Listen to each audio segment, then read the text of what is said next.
At an event like this? For a moment, he thought he saw it again. That same quick shadow, moving just out of reach. Yes, he murmured. And the night has only just begun. Trevoh, the wine detective, a murder. Most Merlot, Part 1. A crimson pour. The introduction of Trevoh, his chaotic world, and the murder that kicks off the case. Chapter 1. The Nose-Nosed. Trevoh Blanc awoke to the smell of apricot jam and imminent humiliation. The apricot belonged to the croissant he had fallen asleep on. The humiliation belonged to the calendar alert vibrating under his cheek, announcing, cheerfully, far too cheerfully, that in 47 minutes he was scheduled to perform a demonstration of wenological acuity for a roomful of hotel guests in Bordeaux, who had each paid more than he made in a week for the privilege of watching him sniff liquids.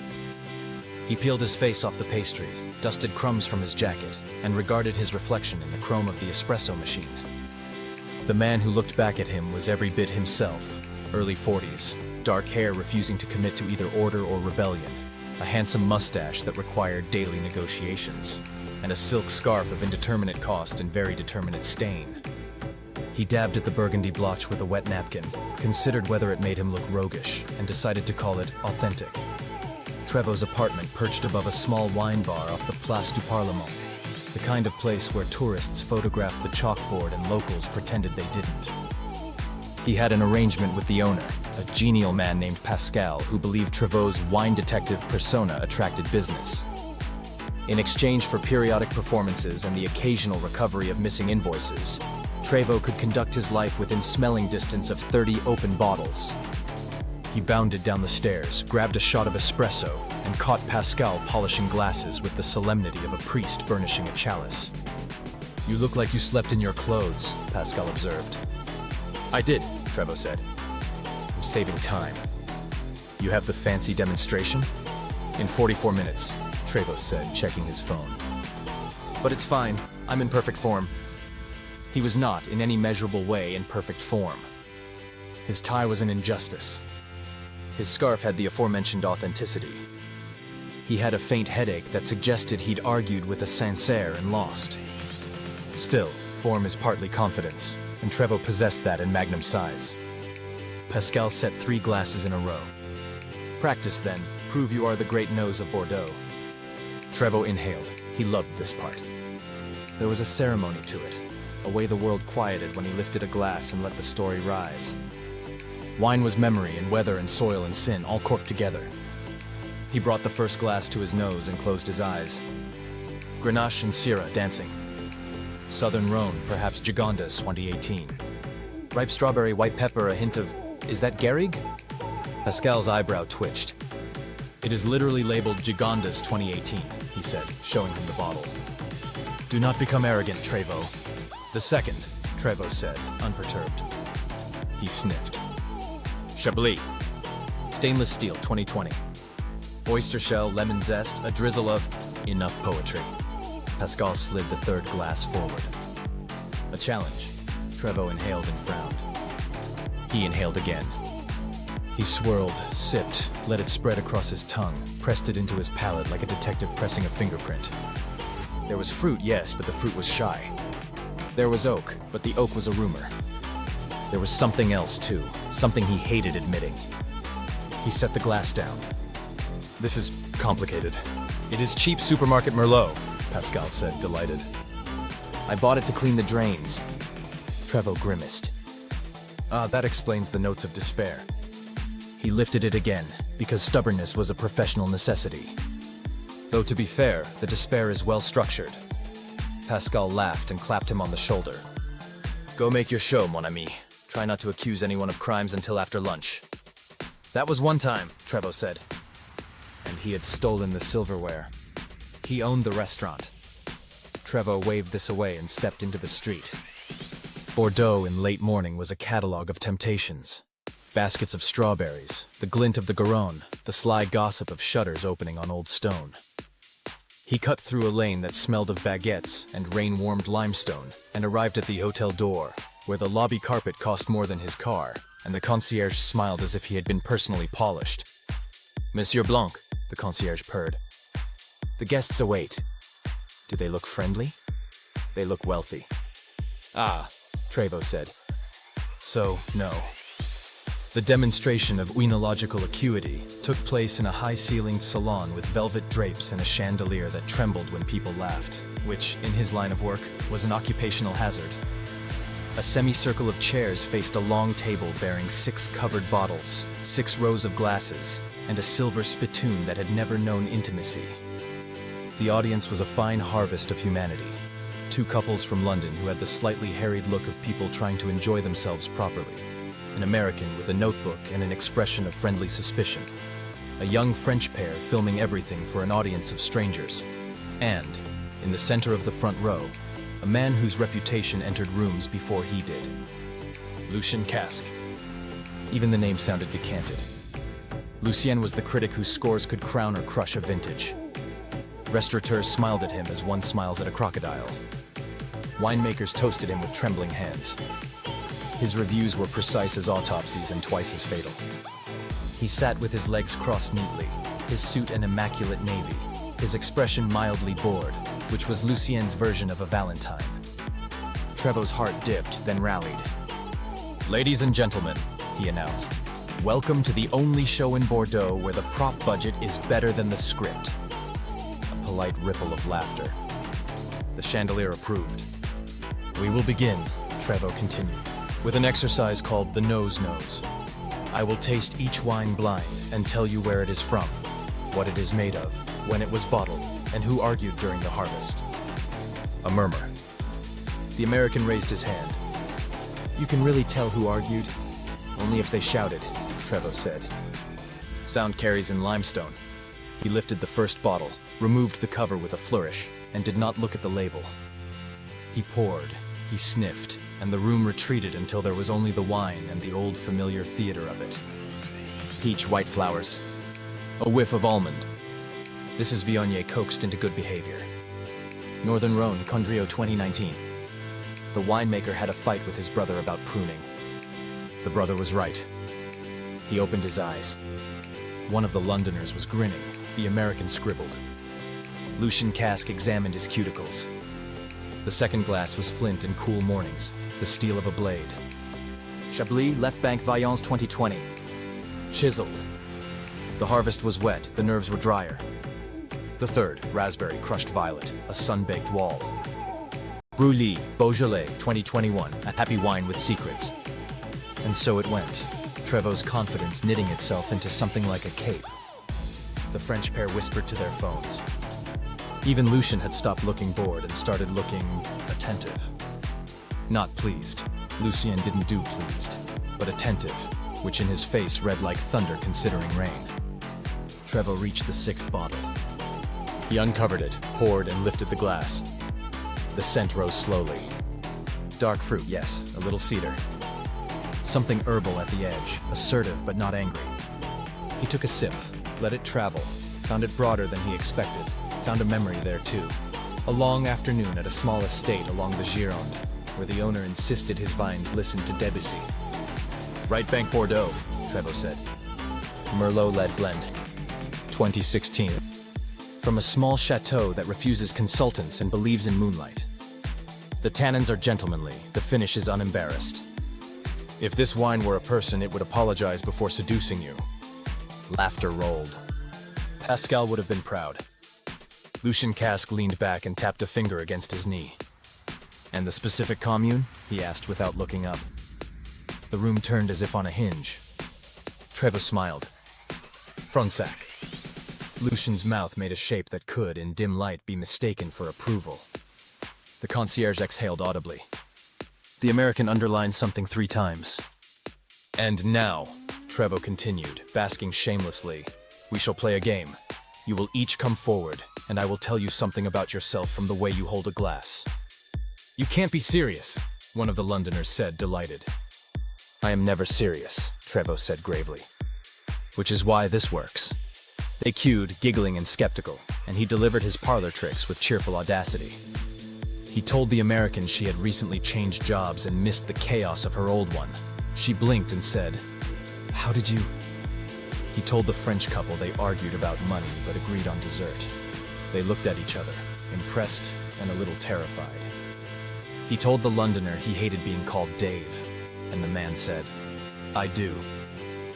He didn't explain that most of it was observation, watching how people chose, how they waited, how they protected their wine from laughter, as if the glass might spill secrets. At last, only Lucien remained, still seated, glass balanced on his knee. "And what," Lucien asked, "does my glass say?" "That you do not give your glass the honor of your full attention," Trevoh said. "You expect it to perform without applause." Another ripple. Perhaps a draft from the chandelier. Lucien studied him, then stood, then ambled to the table with the languid grace of a man who had never been hurried against his will. He set his glass down and chose another. "This one," he said, "surprised me." Trevoh lifted the wine to his nose and almost smiled. It was a trick, a cheap Merlot in a handsome bottle, Pascal's drain cleaner in a tuxedo. He decided to make it part of the show. "Ah," he said with unnecessary gravitas. Notes of plum, over-extraction, and a hint of boardroom compromise. "This is the sort of wine that shakes your hand and steals your watch." "It is not bad. It is worse, it is timid." The laughter was louder this time. Lucien's eyebrow tilted. "And the region?" "The aisle of supermarket," Trevoh said. "Middle shelf, end cap." Even Lucien allowed the ghost of a smile. "Very well, Monsieur Blanc, this has been diverting." The demonstration ended in a blossom of applause. The concierge handed out surveys like confetti. People asked for photos, which Trevoh accepted with an expression he privately called generous humility. He was packing his notes when a voice threaded through the noise, quiet and low and shaped like trouble. "Detective," he turned. A woman stood near the doorway, dressed the color of midnight, gloves that might have been ink. She wore a hat with a small veil that made conversation feel like confession. Her eyes were winter dark, her smile an invitation to trespass. "Madame," Trevoh said, because it was safer than any other choice. "I enjoyed your performance," she said. "You made the critic laugh. This is rare. You should be careful." "Careful is not a word I keep in the house," Trevoh said. "May I know your name?" She looked at his stained scarf and smiled as if it were a private joke. "Names are best earned," she said. "But you may call me Pinot." "Madame Pinot," he echoed, tasting the syllables. "Like the grape, like the trouble," she said gently. "There will be a tasting tonight in the Great Hall, a gathering of people who make it their business to be impressed. Attend. Bring your nose. And your sense of balance." "I have only one of those," Trevoh said. She tilted her head, amused. "Then bring the nose." She slipped a small card onto the table, a white oval embossed with two elegant letters, VV, and slid away into the corridor, leaving behind a faint scent of cold air and red fruit, as if she had opened a cellar door inside the room. Trevoh picked up the card. The letters branded the pad of his thumb, V and V, twined like vines. He tucked it into his pocket with the wariness of a man pocketing a match. "Blanc," came another voice, entirely less elegant and twice as exasperated. Inspector Gerard Fromage loomed at the threshold, mustache bristling, greatcoat shedding rain that had not fallen. Fromage always looked damp with disapproval. "Inspector," Trevoh said. "You missed my finest hour." "I try to miss all your hours," Fromage said. "It is a matter of health. What brings you to this temple of refinement? Looking for a table for one scowl." Fromage ignored that. He jerked his head toward the hallway. "Walk with me." They crossed the lobby, past marble that had known fewer sins than the average grape. Fromage produced a small plastic evidence bag. Inside lay a cork, burned with two letters, VV. Trevoh glanced at his pocket, felt the oval card press against his leg, and kept his face composed. "A fashionable monogram," he said lightly. "Very chic." Fromage's eyes narrowed. It was found wedged under the rim of a silver spittoon in the grand tasting hall, reserved for this evening's event. No one is supposed to be in there yet. "Someone was thirsty," Trevoh said. "Someone was curious," Fromage said. "And in my experience, curiosity is a prelude." "Prelude to what?" Fromage looked past him into the salon where, in a few hours, glasses would clink and fortunes would be weighed by the ounce. He lowered his voice. "Trouble," Trevoh's phone buzzed.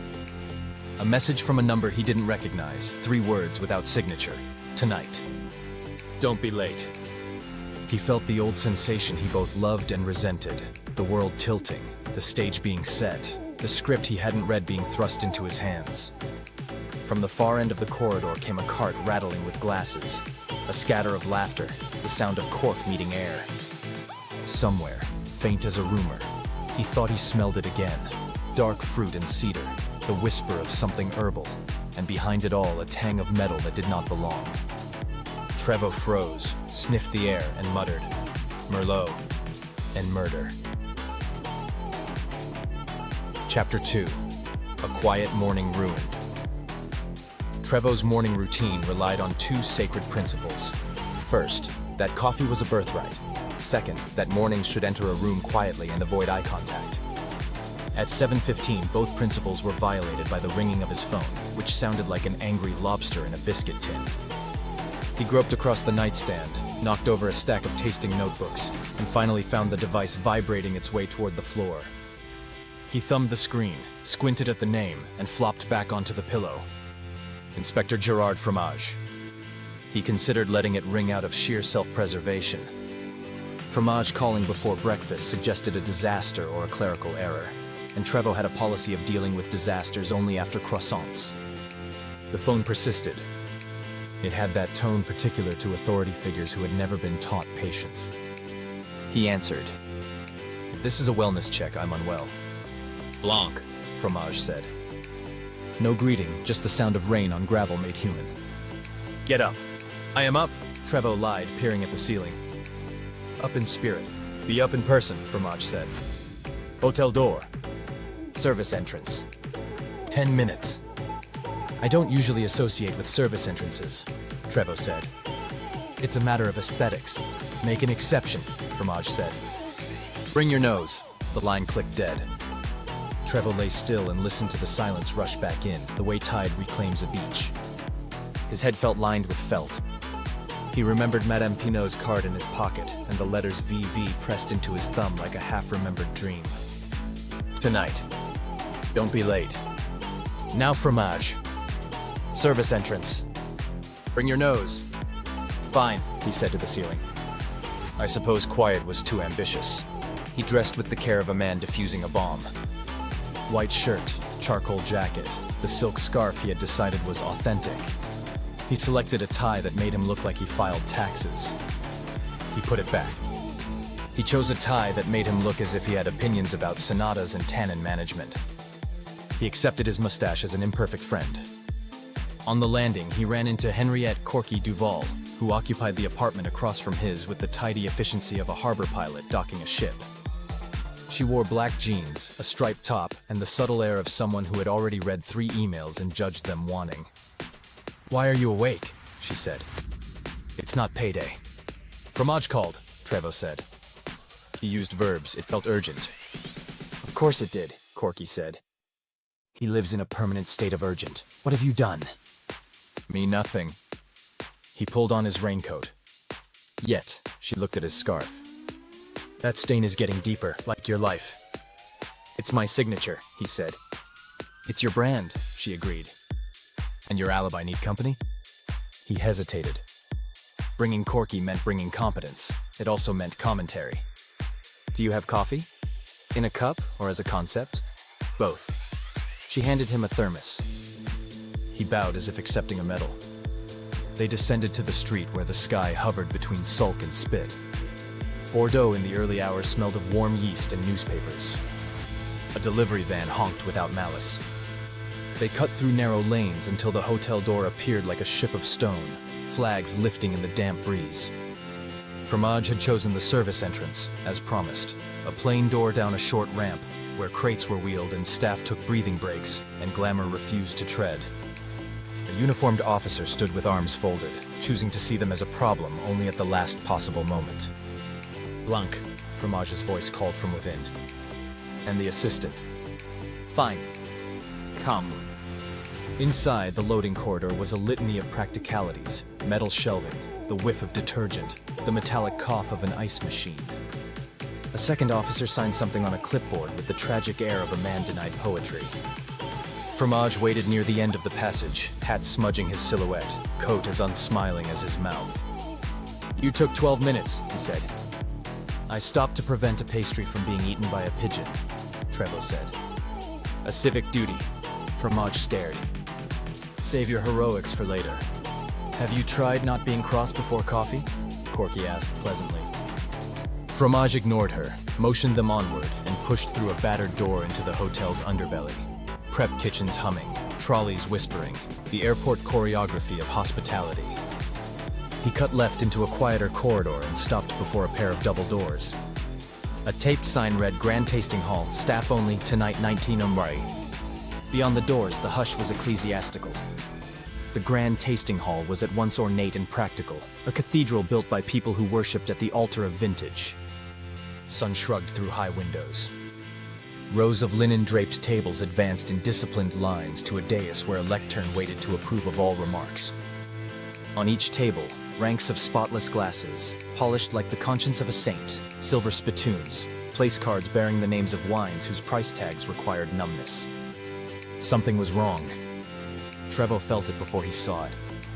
A thread out of place. A key on the piano fractionally flat. "Tell me what you smell," Fromage said. "Glass cleaner. Linen. Polished oak. Nerves. And..." Trevoh walked the nearest table, fingertips ghosting the rim of a glass, eyes tracing the story of last night's preparations. He stopped at the third spittoon, bent and inhaled. The metallic tang snapped at him. Not wine. Not steel. The hair rose on his neck. "Copper," he murmured. "Blood, no, not blood." Blood remembered. Coins. And something bitter. "Dry your eyes," Corky said softly. He looked. Under the spittoon's rim, wedged where only a careful polish would find it, a small cork had been burned with 2 letters. VV. "Again," Fromage said, producing the evidence bag Trevoh had seen yesterday, the one he had artfully pretended not to recognize. "And that is not the only irregularity. Look farther." Trevoh moved to the next table. The arrangement of glasses was impeccable, 8 per setting, aligned like soldiers. Except at one setting, the 8th glass had a faint film clinging where it should have been crystalline. He lifted it, angled it to the light, and saw it, a barely visible smear, not of lipstick, but of something waxy, translucent, painted thin as patience. He sniffed. Bitter almond flirted with his fear. He didn't say the word. Some words you didn't speak until necessary, because they had a way of making themselves too real. Corky watched him. "Well? Either someone moisturized with cyanide," he said lightly, "or someone wants us to think they did." Fromage's mustache lowered by millimeters. "I will settle for tampering." "Tampering," Trevoh agreed, sliding the glass back into its ring of siblings. "At a minimum. And look there," Fromage said, pointing. At the far end of the hall, a grand display stood ready, a pyramid of empty barrels forming a rustic arch around a plinth draped in velvet. The sign read, Première Mondiale, Chateau Bellage, Fronsac 2016. Beneath the velvet, a small showcase waited like a magician's flourish. Trevoh walked to it. The showcase was latched, the velvet immaculate, the stage set for a reveal. He circled it, noting scuffs on the floor where a heavy pedestal had been pushed into place. He touched a barrel. It creaked like an elderly opinion. "Chateau Bellage," he said. "Right Bank Bordeaux, Fronsac. I called it last night. Merlot-led blend with gentlemanly tannins." "I remember your metaphors," Fromage said dryly. "There's more," Corky said. She had crouched to study the base of the plinth. A hairline crack traced the seam of the marble like a drawn breath. She touched it. It shifted a millimeter, almost nothing, but enough to register as wrong. "This wasn't here yesterday." Fromage folded his arms. "The hotel reports no one entered the hall after the last staff member locked up at 23:30. Security footage shows nothing."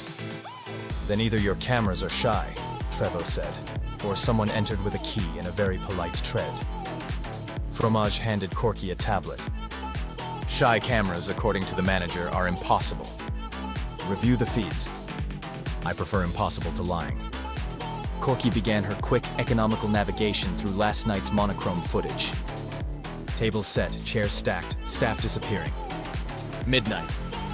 The hall went dark except for the low glow of exit signs. Trevoh returned to the glass with the translucent film. He sniffed again. The almond note seemed less confident now, as if ashamed of its cliché. He glanced at the BV cork, the embossed card in his pocket prickling like a secret. What would be the point? He asked aloud. Fromage grunted. Of poison? Of pretending poison, Trevoh said. Why smear a single glass and hide a branded cork where only a fanatic would notice? Why break what you could break loudly later, with so much more applause? Fromage looked at him the way one looks at a stray cat one has fed twice by mistake. Because people like to send messages, he said. Because some criminals are theatrical. Because there is a tasting tonight attended by men and women who believe their palates are bulletproof. Humbling them would be a sport. Humbling Lucien Casque would be a national holiday, Trevoh said. Do not say his name, Fromage snapped, as if the sound might summon him like a demon. I am not yet ready for him. Corky made a small sound. Found something, she said. She split the screen, zoomed on a frame at 0213. A shadow detached itself from the deeper shadow by the side entrance. No face. No gate to betray.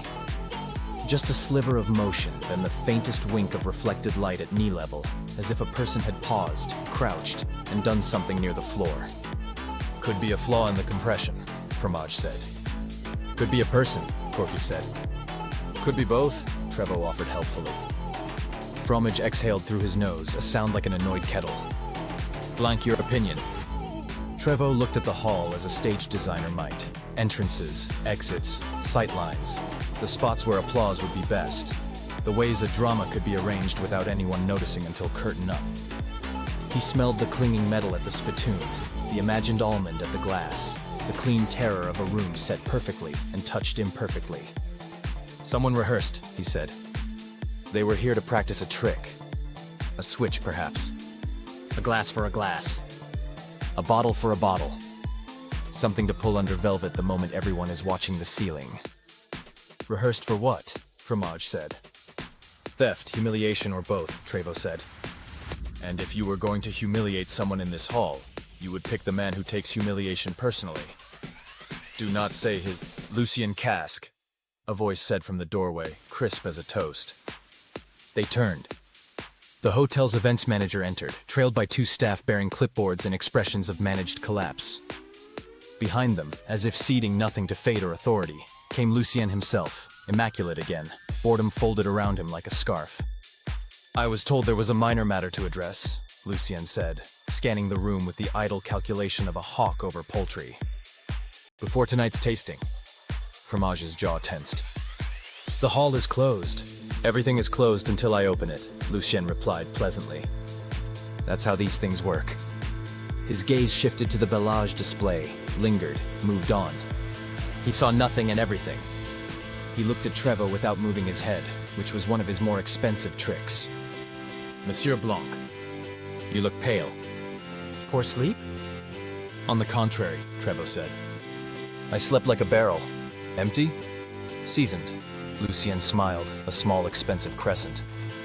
Try to be interesting this evening, he said to the room at large. It makes my work so much easier when other people do theirs. He left as smoothly as he had arrived, the manager fluttering in his wake. Fromage watched the doors settle. I hate that man, he said conversationally. You hate everyone, Corky said. I hate him more efficiently, Fromage said. He turned back to his suspects, who were the room, the glass, the spittoon, the trace of motion that might have been guilt or electricity.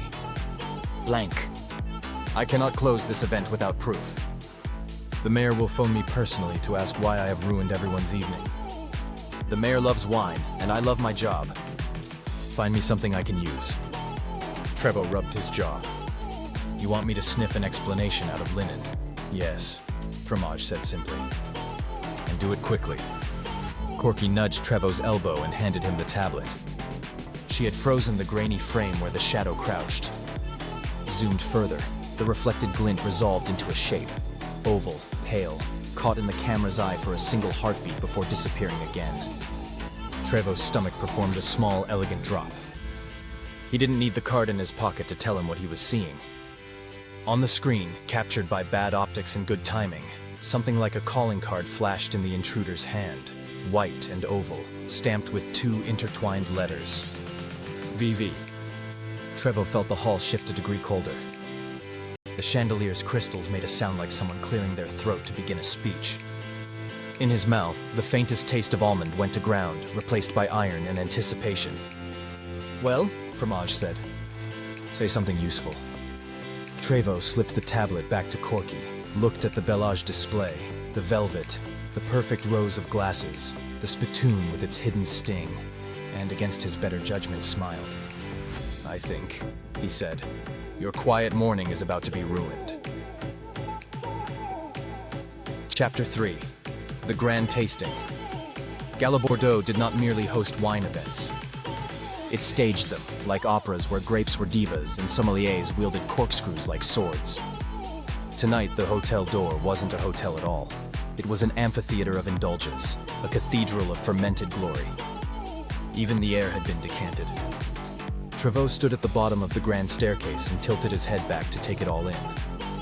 A towering chandelier floated above the marble hall like a glowing crown, dripping crystal tears that would have bankrupted a mid-sized village. Beyond it, the main ballroom stretched into glittering infinity. Rows of linen-draped tables, silver spittoons polished to holy brilliance, and enough glassware to blind a small army. An enormous banner unfurled above the entrance to the hall, its letters embroidered in gold thread. The Grand Tasting Gala, a night of worldly wines and timeless reputations. Beneath it, a small line read, almost as an afterthought, "Hosted by the illustrious Lucien Casque." Trevoh smirked. "Subtle," he murmured.